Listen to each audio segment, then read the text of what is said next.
Good morning students, welcome two plus one accountancy class.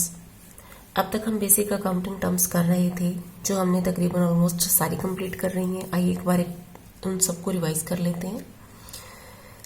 First हमने पढ़ी थी business transaction क्या होती है। बिजनेस के अंदर फाइनेंशियली जो भी लेन देन होता है उसको हम बिजनेस ट्रांजैक्शन का नाम देते हैं।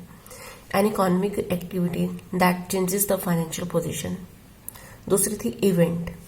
इवेंट क्या होती है? The result of the transaction.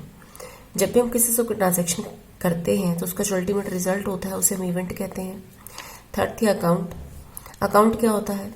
It is the record of all business transaction relating to a particular person और आइटम। किसी भी पर्सन या आइटम से रिलेटेड हम जो बिजनेस ट्रांजैक्शन को रिकॉर्ड करते हैं उसे हम अकाउंट का नाम देते हैं। Then goods.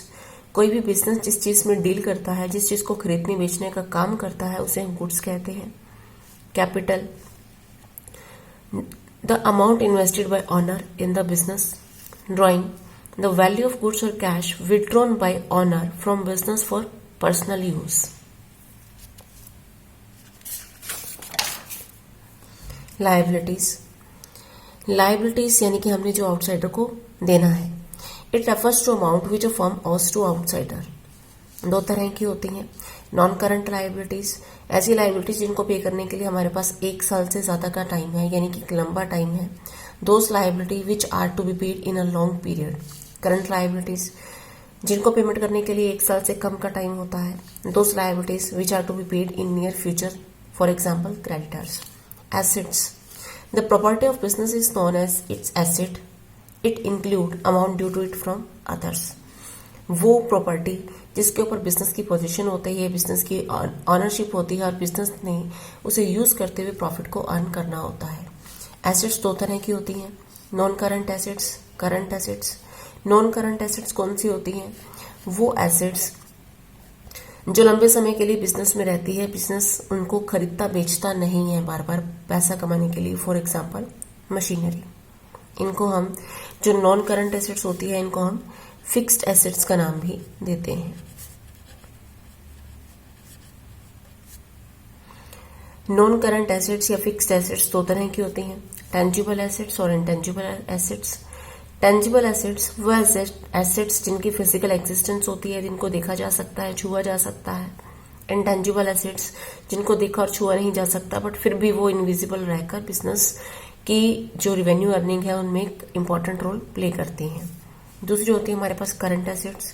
वो एसेट्स जो बिजनेस में 1 साल से कम समय के लिए रहती हैं और उनको जल्दी ही कैश में कन्वर्ट करवा लिया जाता है, जैसे कि गुड्स है, कैश है, तो ये हमारी करंट एसेट्स के अंदर आती है। डेटर्स क्या होते हैं?